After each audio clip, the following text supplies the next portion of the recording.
الحمد لله والصلاة والسلام على رسوله الكريم اما بعد.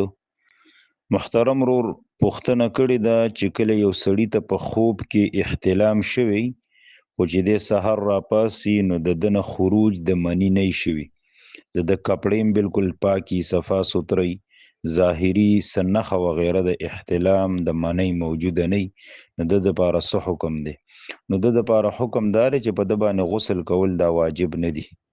شرع چې کوم دی دا ظاهر ګوري، کتا تخپل د خوب احتلام یادم نو او ته سار را پاسېدلې او تا په خپلو کپړو باندې لونواله محسوس کو یا منی دی محسوسه کړه نو اگر کتا ته د خوب احتلام یاد نه هو پتا باندې غسل کول لازم دی.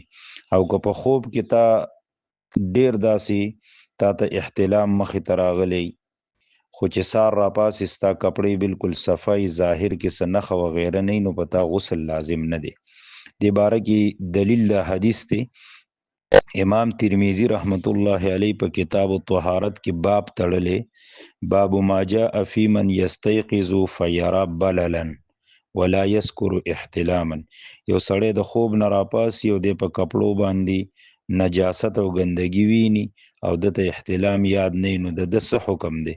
نو دې کې حدیث د عائشه رضی الله تعالی عنها راوړی دی چې عائشه رضی الله تعالی عنها د نبی رسول الله صلی الله علیه وسلم نه تفوس کو سئل رسول الله صلی الله علیه وسلم عن الرجل یجد البلل ولا یذکر احتلاما.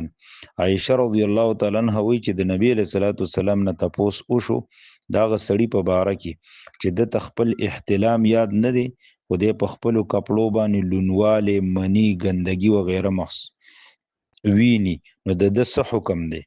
نبی علیہ السلام فرمایي یغتسل د به غسل کوي.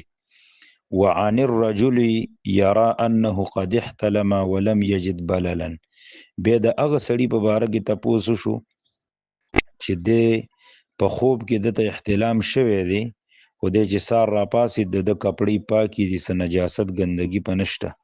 نبی علیہ السلام فرمایي لا غسل علیه، په د باندې اس غسل وغیره چې کوم دی هغه نشته دی.